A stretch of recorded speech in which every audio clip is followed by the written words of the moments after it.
Hi అండి. అందరికీ నమస్తే. నేను డాక్టర్ సాయిరామ్, చిన్నపిల్లల డాక్టర్‌ని. క్లినిక్స్‌లో 2 రకాల తల్లిదండ్రులను చూస్తా ఉంటామండి. ఒకరేమో చాలా బాధ్యత గల తల్లిదండ్రుల్లాగా పిల్లలకి ఎప్పుడెప్పుడు టీకాలు వేయించాలో అని తెలుసుకొని, డేట్స్ రాయించుకొని మరి, ఆ డేట్స్‌లో వచ్చి పిల్లలకి టీకాలు వేయిస్తూ ఉంటారు. అలాంటి పిల్లలకి చాలా తక్కువగా ఇన్ఫెక్షన్స్ వచ్చే అవకాశాలుంటాయి. ఒకవేళ ఇన్ఫెక్షన్స్ వచ్చినా అంత సివియర్‌గా అవ్వకుండా, వాళ్ళకి సిక్ అవ్వకుండా ఉండే అవకాశాలుంటాయి. మరొక సైడ్ ఆఫ్ ది కాయిన్ చూద్దాం. ఈ తల్లిదండ్రులేంటంటే నెగ్లెక్టెడ్‌గా ఉంటారండి. పిల్లలకి టీకాలు వేయించాలనే ఐడియా కూడా ఉండదు. ఒకవేళ తెలిసినా ఇప్పుడు కాపోతే మళ్ళీ అయినా వేయించచ్చులే అని నెగ్లెక్టెడ్‌గా ఉంటారనమాట.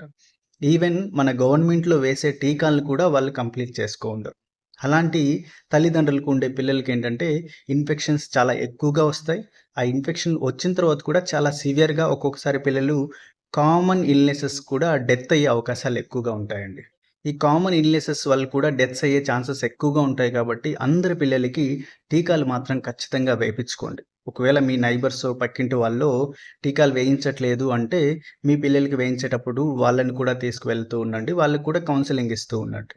ఈ వ్యాక్సిన్స్‌కి, టీకాలకి రిలేటెడ్‌గా మీకేమన్నా డౌట్స్ ఉన్నా, క్వెషన్స్ ఉన్నా సరే నా వీడియో కింద కామెంట్స్ చేయండి.